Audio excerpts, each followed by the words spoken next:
For most of recorded history, using your left hand meant something was wrong with you, morally, spiritually, even dangerously wrong. The English word sinister doesn't mean evil by accident. It comes from Latin, meaning on the left side. In ancient Mesopotamia and Egypt, the left hand was reserved for unclean tasks. The right hand received blessings. The left hand carried curses. This wasn't arbitrary. It was woven into religion, law, and daily life. By the Middle Ages, things got darker. Left-handed people were sometimes accused of witchcraft. The left hand became known as the devil's hand. Punishment followed suspicion. But the real turning point came later, not through superstition, but through efficiency. In the 19th century, as compulsory public education spread across Europe and North America, schools needed standardization. Handwriting had to be uniform. And so teachers began forcing left-handed children to write with their right hands, not because of ancient curses, because of consistency. What took thousands of years to establish through religion and fear, schools dismantled in a single generation, without meaning to. Today, about 10 to 13% of humans are naturally left-handed. That variation didn't change. Our fear of it did. Walk across the desert. Look down at the boulders. You'll see rocks that appear polished, coated in a thin, glossy layer of black, reddish, or orange patina. That coating has a name, desert varnish. And it wasn't painted by wind or weather. It was painted by bacteria. Desert varnish is a coating of manganese oxide, iron oxide, and clay particles, roughly 1 micrometer thick, so thin you need a microscope to see its true structure. But what makes it remarkable is how it forms. Rainwater carries trace amounts of manganese and iron. When that water reaches a stable rock surface in an arid region, something unexpected happens. Bacteria begin to colonize the stone. Species like *Metallogenium*, and *Pedomicrobium, organisms you've never heard of because they're invisible to the naked eye, settle on the rock and start feeding. But they don't feed on organic matter, they feed on manganese and iron. They absorb those metals from the air and from dust, oxidize them, and precipitate them as a solid layer. In the process, they generate energy. The way you generate energy from glucose, these bacteria generate it from metal oxidation. And as they work, century after century, they build a protective shell. That shell serves dual purpose. For the bacteria, it's armor. The varnish shields them from desiccation, from extreme heat, and from intense solar radiation. The desert would kill an unprotected microbe in hours. But inside this coating, they survive for millennia. Meanwhile, the rock beneath benefits too. The varnish protects it from further weathering and erosion. The coating accumulates slowly, just a few micrometers per 1,000 years.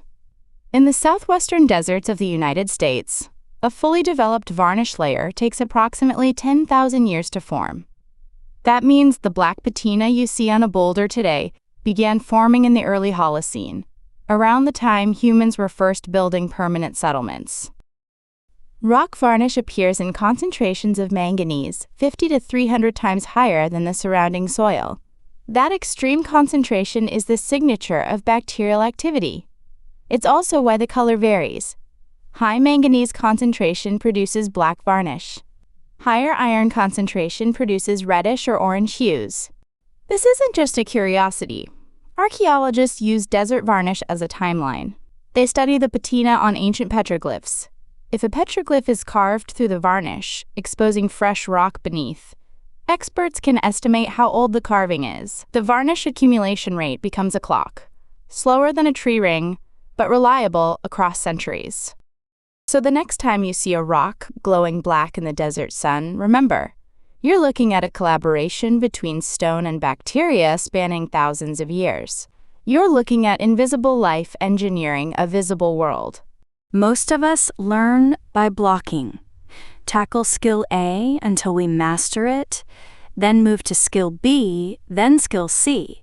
It feels efficient, but there's a cognitive science insight that flips this on its head. When you interleave, Mixing practice on different but related skills, your immediate performance suffers.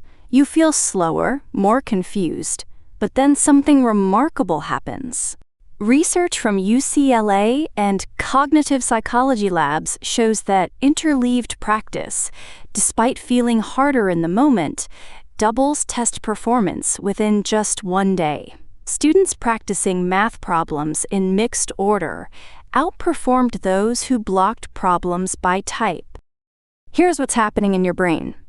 When you block practice, you're using fewer neural pathways. You're in a groove. But when you interleave, more regions light up. The frontoparietal networks, areas tied to attention and working memory, activate more densely. You're forcing your brain to work harder, to discriminate between concepts, to build richer mental models. Interleaving works across domains. Musicians mixing technique, theory, and sight reading in one session learn faster than those who isolate each. Language learners blending grammar, conversation, and listening in one study session develop better fluency than those who chapter through a textbook. The catch? It feels worse while you're doing it. Blocked practice creates the illusion of mastery. You feel competent. Interleaved practice feels messy, uncertain. That difficulty is the point. It's the friction that strengthens the mental connections. So the next time you practice anything, an instrument, a language, a sport, resist the urge to perfect one element before moving to the next. Mix them. Embrace the confusion. Your brain is doing deeper work. You're sitting on a cliff at dawn. The valley stretches infinitely below. The sky opens. For a moment, the thought spiraling in your head about tomorrow's meeting just stops. There's no room for it anymore. That pause, that recalibration is awe. And neuroscience now understands what's happening. Awe is what psychologists call an emotion of vastness. It's triggered by something that feels bigger than your current frame of reference. Not just big, conceptually beyond. A canyon, a star field, a profound piece of music, sometimes even a realization. When awe hits, your brain doesn't ignore your problems, it restructures them. A 2025 study published in Scientific Reports found that daily microdoses of awe were associated with lower stress, reduced depression, and measurable improvements in overall well-being. But here's the mechanism. Awe shifts your cognitive frame. Your worries, which felt enormous, suddenly become proportional to the scale you've just encountered. Think of it like this. When you're anxious, you're zoomed in. Everything nearby looks huge. Awe zooms you out. The effect isn't permanent. Awe isn't a cure, but it's a reset. And the research shows it's dose-responsive. Small, regular encounters with vastness. A 10-minute forest walk, a night sky, even a video of ocean waves, activate the same mechanism as grand experiences. The key is regularity, not the intensity of the moment, but the pattern. You don't need a mountain. You need to practice noticing scale. And your nervous system will follow. A Hermès Birkin bag costs around $9,000. But here's the thing nobody tells you. You cannot buy one. Not with money alone. You walk into the store with $9,000 in your pocket, and the answer is still no. You have to know someone. You have to have purchased from Hermès before. Often for years. You need to build what their staff calls a, quote, purchase history. You need a relationship. This is not a scarcity problem. This is a business model. Hermès could manufacture Birkins. They have the infrastructure, the artisans, the factories. But they don't. They sell access to scarcity, not the bag itself. The waitlist for a Birkin in certain colors runs 3, sometimes 5 years. A customer might spend $50,000 on other Hermès products, scarves, belts, leather goods, just to earn the right to buy that one bag. Rolex does the same thing with watches. Ferraris with supercars. The pattern is identical. They could sell more, They choose not to. The choice is the product. From a business perspective, this strategy does something fascinating. It reverses the normal power dynamic. Usually, the seller needs the buyer. The buyer has the money. The seller wants it. At Hermès, the dynamic inverts. The buyer needs the seller now. They become supplicant. They become invested. Psychologically, this is called snob appeal. The desire to join an exclusive group becomes stronger the harder it is to join. Every no from Hermès makes the Birkin more desirable, not less. Every year on the waitlist deepens the customer's emotional attachment to the brand. In 2024, Hermès reported a 16% revenue increase, not because they made more bags, because the world became more desperate to own one. The scarcity marketing itself is the profit engine. Imagine traveling 12,000 kilometers every year without a map. Not by sight, not by sound, by feeling the invisible magnetic heartbeat of the planet itself. This is what gray whales do, twice every year. They leave their winter breeding grounds in Mexico and swim north to Arctic feeding grounds, guided by something so subtle that humans couldn't detect it until the last few decades. They sense Earth's magnetic field. Inside a whale's brain are tiny crystals made of magnetite, a form of iron oxide, the same mineral found in some bacteria and even certain birds. These crystals form chains, and they act like biological compass needles, aligning with Earth's magnetic field lines. The whale doesn't think about it. It doesn't learn it. The magnetite does the work, rotating in response to the field, triggering nerve signals that tell the whale, "You are here, swim this direction." But here's where the story gets unsettling. About every 11 years, the sun throws a tantrum. Solar storms erupt, massive bursts of radiation, and charged particles hurtling toward Earth. When these storms hit, they don't just light up the sky with auroras.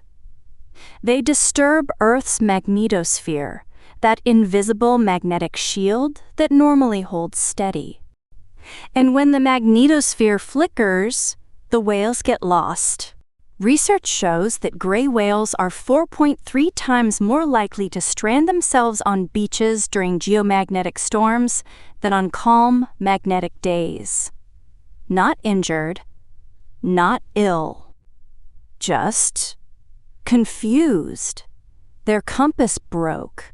Some scientists think solar storms create radio interference, broadband RF noise, that drowns out the magnetic signal the whales are reading.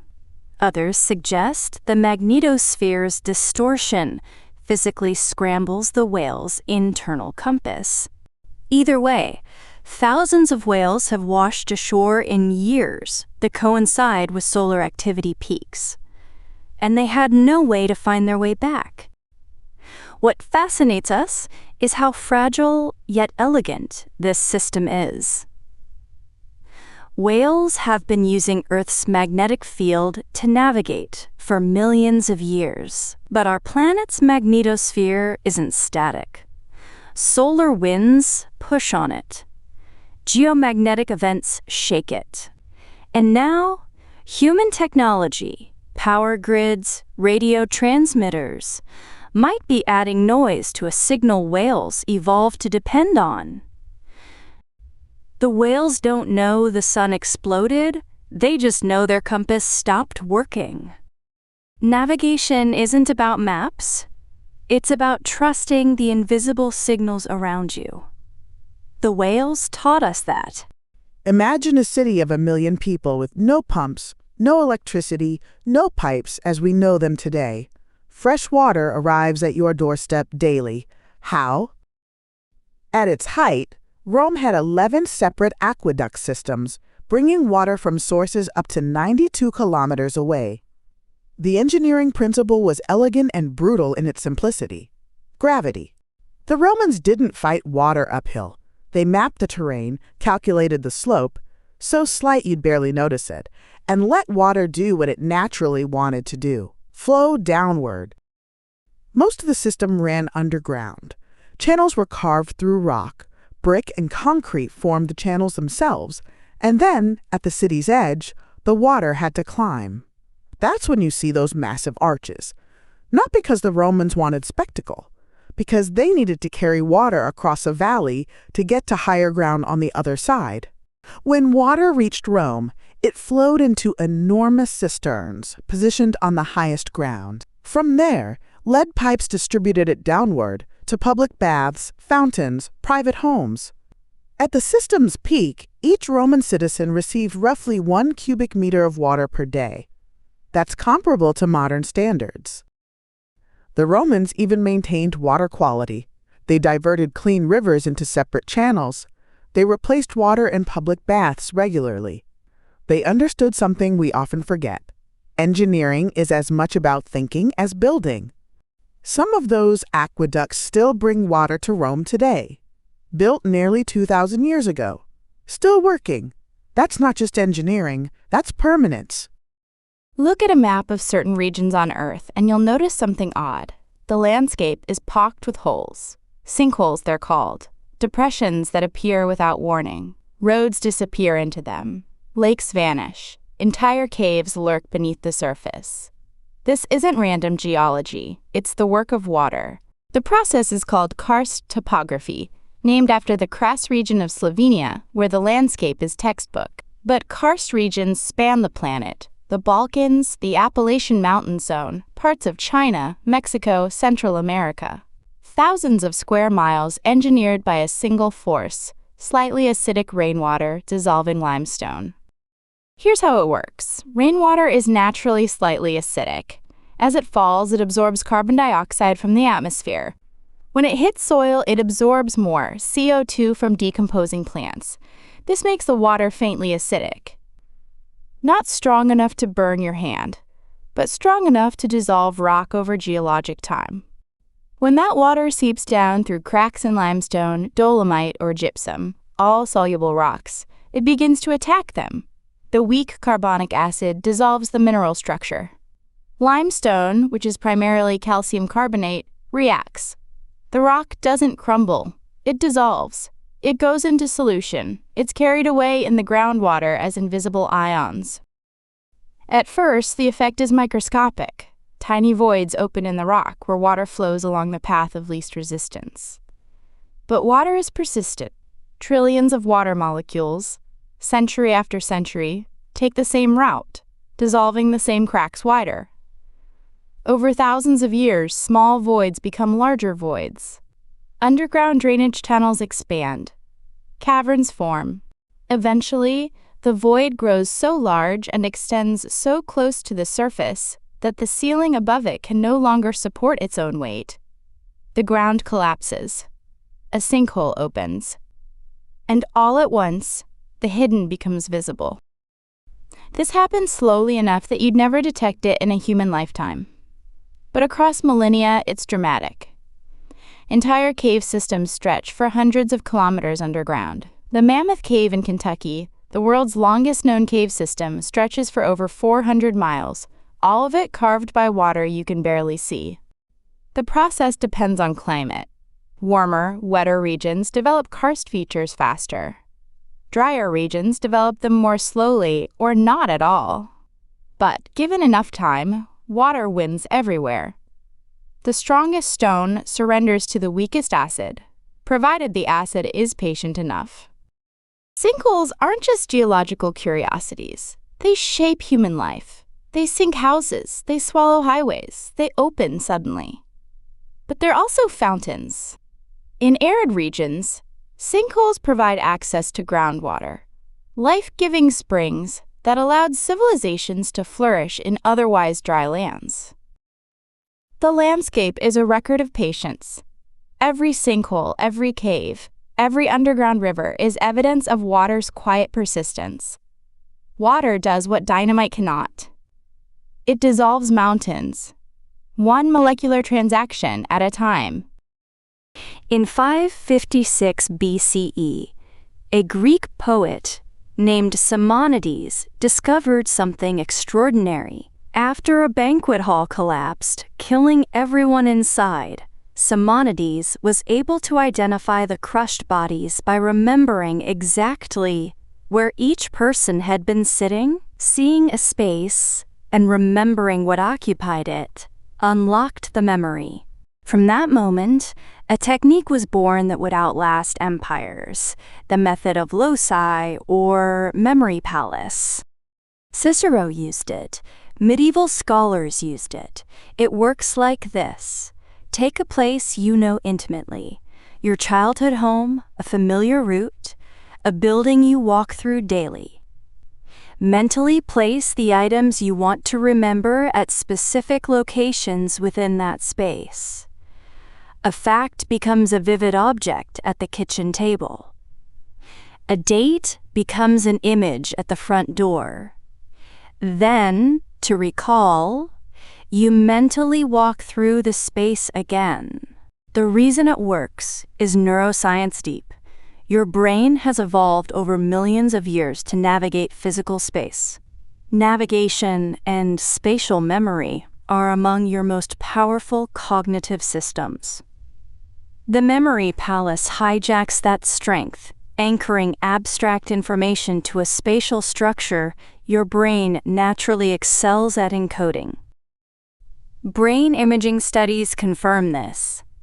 When people use memory palaces, regions involved in spatial processing, the hippocampus and entorhinal cortex, light up intensely. You're not fighting your brain's architecture, you're working with it. The technique survived 500 years for a reason. Lawyers memorized codes. Bishops memorized scriptures. Not because they had better brains than you, but because they used a system aligned with how brains actually work. You can build your own palace today. Walk through a familiar place. Assign one item to remember to each room. Make it vivid, unusual, even absurd. The stranger the image, the stronger the encoding. Then mentally walk the route daily for a week. The memory crystallizes. In an age of external memory, phones, cloud drives, search engines, the palace technique feels anachronistic. But for memorizing large bodies of connected information, speeches, complex systems, it remains unmatched. And you already have the real estate. Every familiar place in your mind. Your body responds to danger by hardening. It's an ancient algorithm. But here's what's counterintuitive. Small doses of the asterisk-right kind of stress, not chronic, not crushing, but brief and recoverable, actually trigger your body to become more resilient. That process is called hormesis. Hormesis is a biological principle that governs how organisms adapt. Low-dose stimulation produces beneficial effects. High-dose inhibition produces harm. It's a U-shaped curve. Cold water exposure is one of the clearest examples. A 2025 meta-analysis in the Journal of Neuropsychiatry and Clinical Neurosciences found that brief, regular cold immersion triggers an acute inflammatory response, your immune system saying, "Danger, activate." But then it adapts. Your body learns to regulate stress hormones better. Your tolerance for discomfort expands. The key word, regulated. The stress is small, voluntary, and followed by full recovery. This is why very frequent cold exposure can backfire. Too much stress, even adaptive stress, prevents recovery. Your nervous system never gets to complete the cycle. The research shows an inverted U-shaped relationship. Moderate frequency, 1 to 3 times per week, brief exposure, generates resilience. High frequency generates fatigue. Hormesis isn't about suffering. It's about the dose and the recovery. The same principle applies beyond cold, fasting, deliberate physical exertion, even cognitive challenge. Mild stressors, when followed by adequate rest, build anti-fragility. Your stress response system gets better at doing its job. You become less reactive to everyday tensions because your baseline capacity has expanded. It's not that stress is good, it's that stir-adaptive stress, dosed correctly, makes your nervous system more intelligent. Since 1979, IKEA has sold over 140 million Billy bookcases. That's one every 8 seconds for 45 years.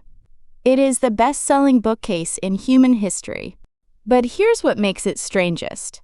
It has no personality. Look at a Billy. It's just a rectangle. 4 shelves. Vertical supports. There is nothing distinctive about it. No ornament. No flourish. No design signature. Most designer products fail because trends change. A bookcase that looks stylish in 2000 looks dated by 2010. The designers made a bet on what homes will look like, and trends always prove them wrong. Billy made a different bet. What if we design a bookcase that looks like nothing? What if we strip away every stylistic choice? Then, no matter what style you like, it will fit. A customer buys a Billy, and they don't think, this is a mid-century modern statement. They think, this is where books go. The product disappears. It becomes invisible. Other things, your books, your photographs, your decorative objects, they become the focus. IKEA stripped away features to reduce costs, but they stumbled onto something deeper. Simplification creates a platform. A Billy bookcase is not a finished design. It's a starting point. There are entire online communities dedicated to customizing Billys. People add crown molding, paint them architectural colors, hack them with glass doors and LED lighting. Google Billy bookcase hacks, and you get thousands of results. Customers are treating this humble shelf like Lego, a blank canvas. This is organic marketing that IKEA didn't have to pay for. The product's emptiness became an invitation. 45 years later, the Billy is still the #2 product search on IKEA's website because every generation discovers it anew and makes it their own. The lesson is counterintuitive. Sometimes the most successful design is the one with the least design. When you remove all personality, the customer fills in the gaps. And then it belongs to them completely. There's a mutation in the human genome, a small genetic stutter that causes Huntington's disease. One repeated genetic sequence, over and over, gets copied into the Huntington protein. And this broken protein accumulates in the brain, destroying cells and stealing personality, movement, and memory. For decades, there was no treatment, only decline. Until 2024. A gene therapy called AMT-130 was tested on patients with Huntington's disease. The results were extraordinary. 75% slowing of disease progression at 36 months. Not stopping the disease, not curing it, but dramatically, measurably slowing it. And it required only one surgery, one lifetime. Huntington's disease is a genetic time bomb. If you inherit the mutation, you will develop symptoms, usually in your 40s or 50s. The disease degrades the striatum, a tiny, critical hub in the brain that controls movement, emotion, and cognition.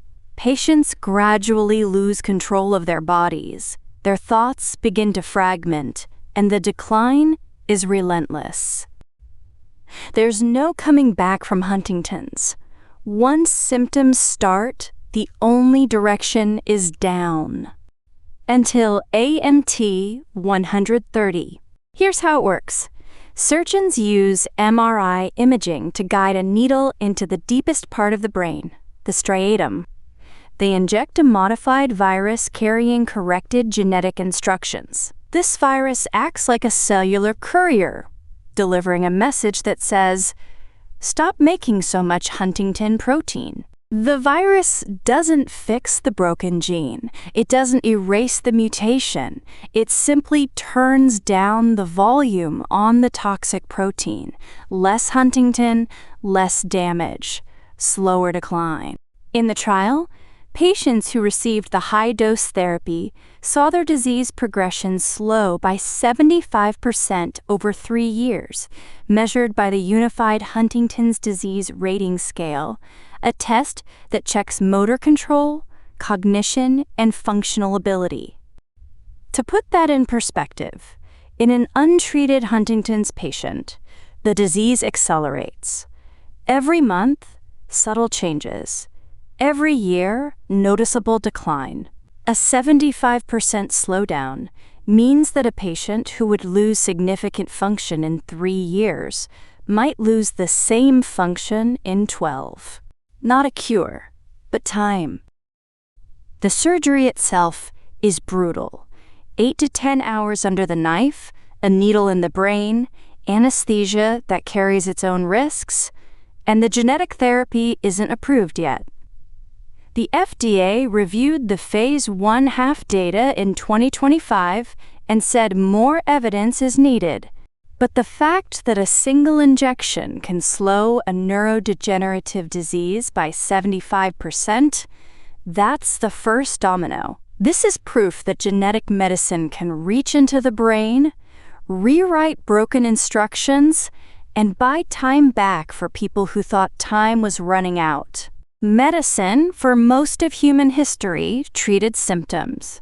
You got sick, you got drugs that made the pain quieter. But genetic therapy asks a deeper question. What if we could fix the instruction manual itself? What if, with one surgery, we could rewrite the code? That future is here. It's being tested. And it's working. Picture a merchant in ancient Babylon, around 300 BCE. He's calculating inventory. He needs to show empty space in his numbers, a gap between larger values. So he draws 2 slanted wedges. Problem solved. But he's not inventing zero. He's inventing a placeholder. That distinction matters. The Babylonians knew how to show nothing is here, but they didn't understand nothing as a number, as a quantity in itself. That shift happened in India in the 5th century. A mathematician named Aryabhata represented zero as a circle or a dot.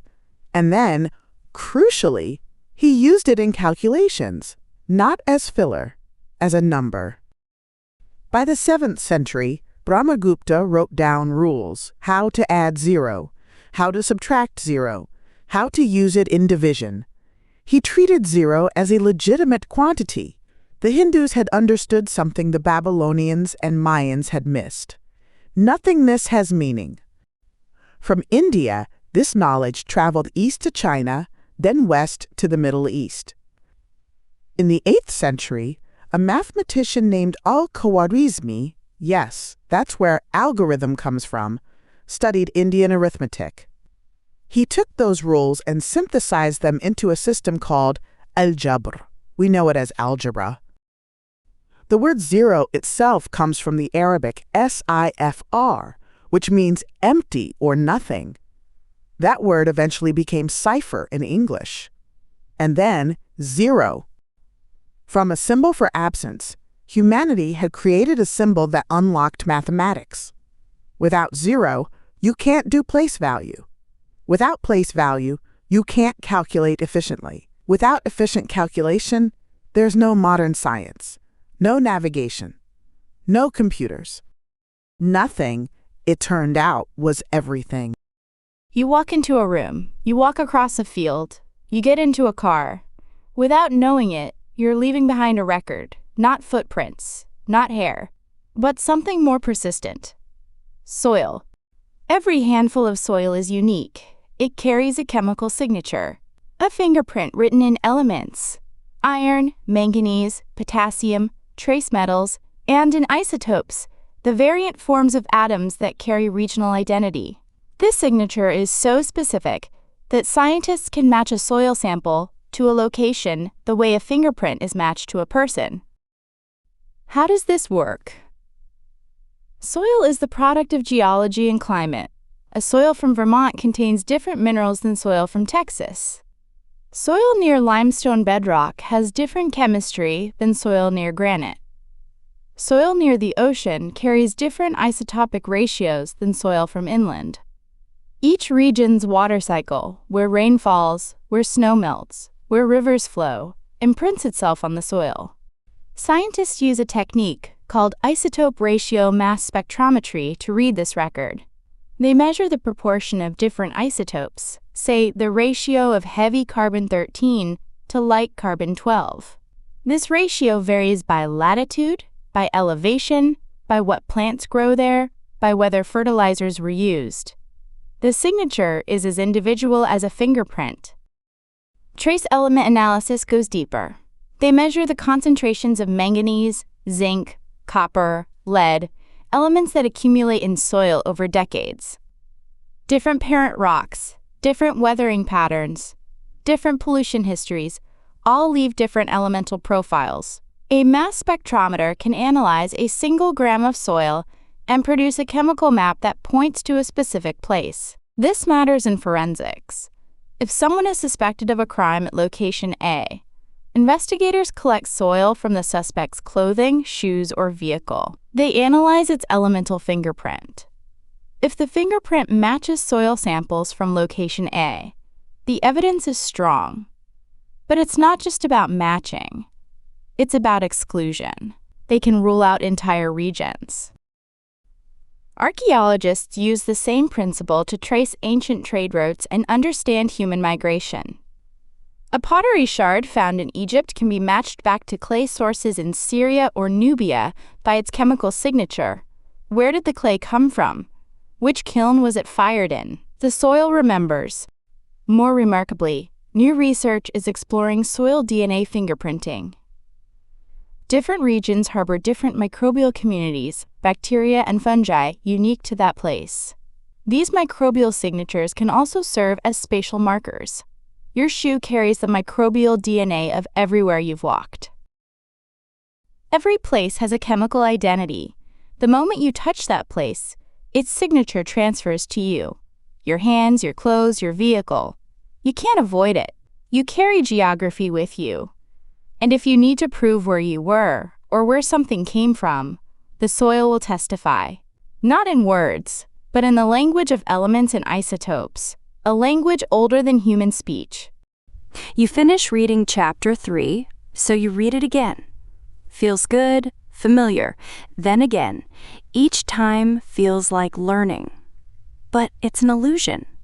Landmark research by Roediger and Karpicki at Washington University quantified the problem. After 1 week, people who only reread the material retained just 34%. Those who retrieved the information took a quiz, practiced recalling it, tested themselves, retained 80%.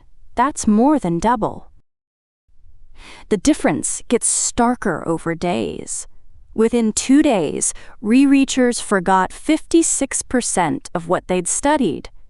Retrievers forgot only 13%. Same time investment. Radically different results. This is the testing effect, also called retrieval practice.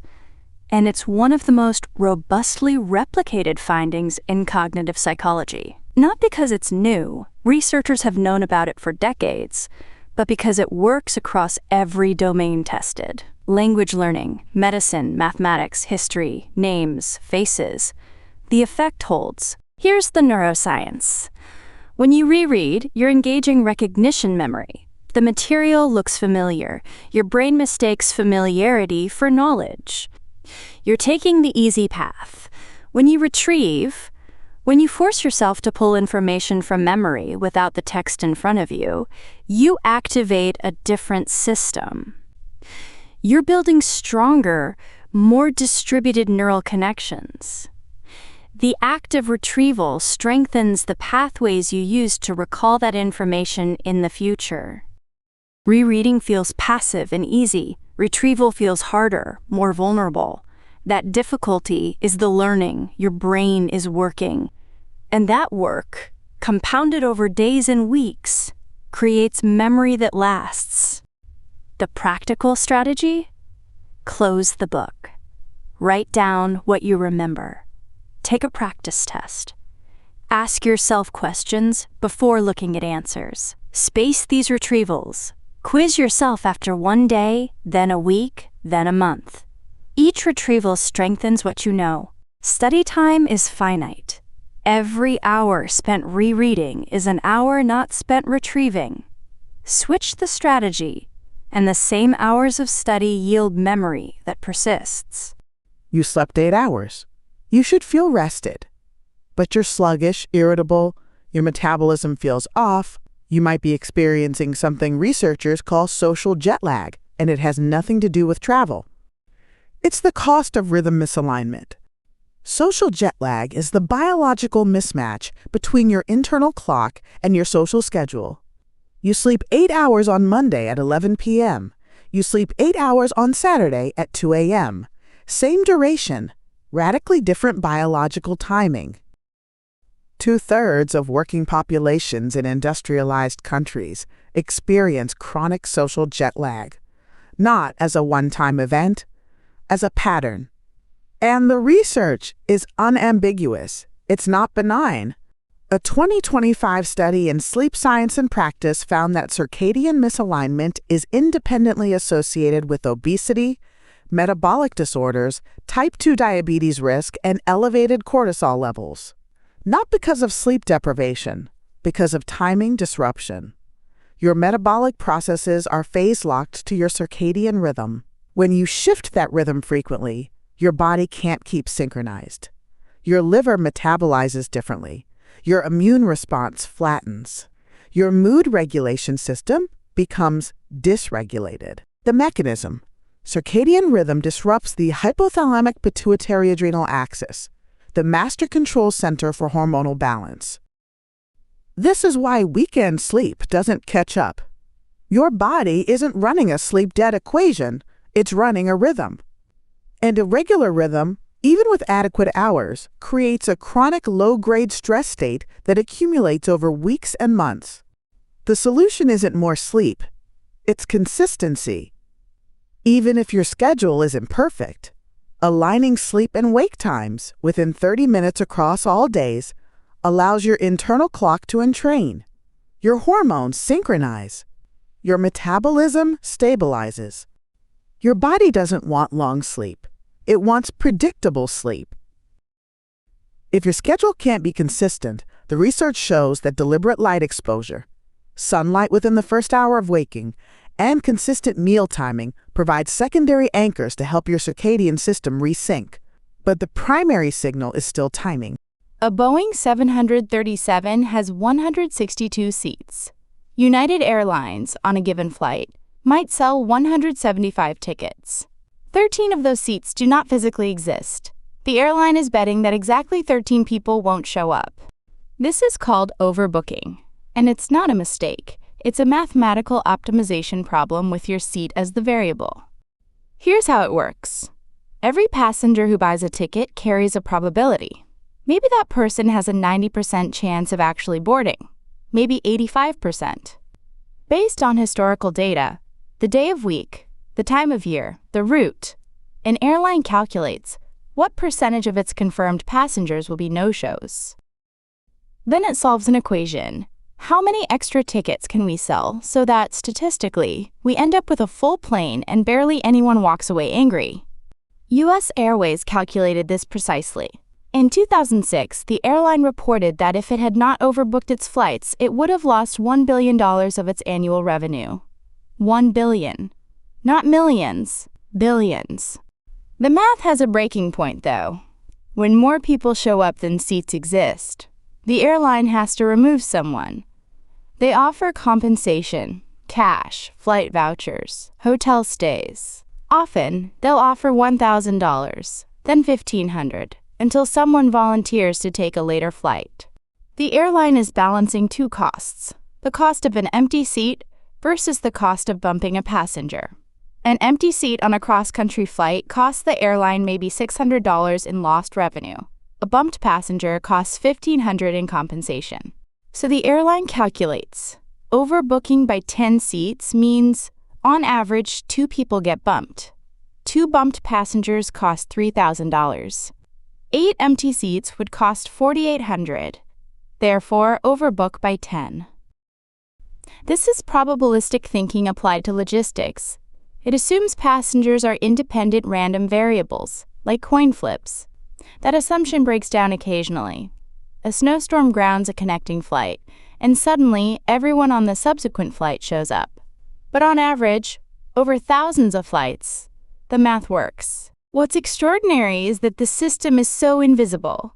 You don't see the ghost passengers. You just see the announcements, "We're looking for volunteers," and think the airline messed up. They didn't mess up. They optimized for profit to the exact decimal point. Your body is a factory, with workers assigned to specific jobs. Hair follicle stem cells have one main task: make hair. But those cells are also emergency responders. When your body sends out a distress signal, they drop everything and run to heal a wound. Scientists just discovered what triggers that switch. It's not a hormone. It's not pain signals. It's the absence of a single amino acid, serine.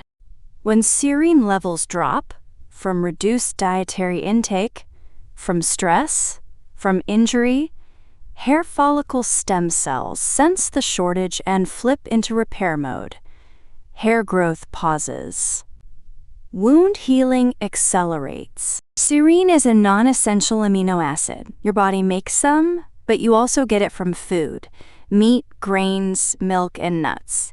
It's everywhere. Most people never think about it. But your cells are tracking it constantly.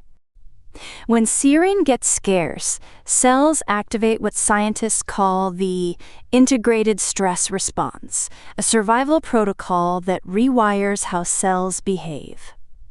Hair follicle stem cells respond by hitting pause on hair production and starting wound repair instead. This makes evolutionary sense. If your body is running low on nutrients and you get injured, healing that wound matters more than growing hair. So the body makes a strategic sacrifice. Pause non-essential growth. Activate emergency repair. Researchers at Rockefeller University tested this in 2025. They found that when serine levels drop, wound healing speeds up dramatically. Skin re-epithelializes. That's the medical term for skin cells closing a gap. Faster. The wound closes sooner. But there's a trade-off. Hair growth slows way down. The follicle stem cells stay in repair mode, and new hair takes much longer to regrow. The mechanism is elegant. Serine deprivation triggers a cascade called the integrated stress response, or ISR. The ISR is like the cell's alarm system. It detects nutrient shortages and reprograms priorities. When serine is missing, ISR activates and hair follicles get the message. Repair now, grow later. Now here's where it gets interesting for medicine. If a molecule or medication could trigger that same ISR without actually starving cells, you could potentially accelerate wound healing without the side effects of starvation.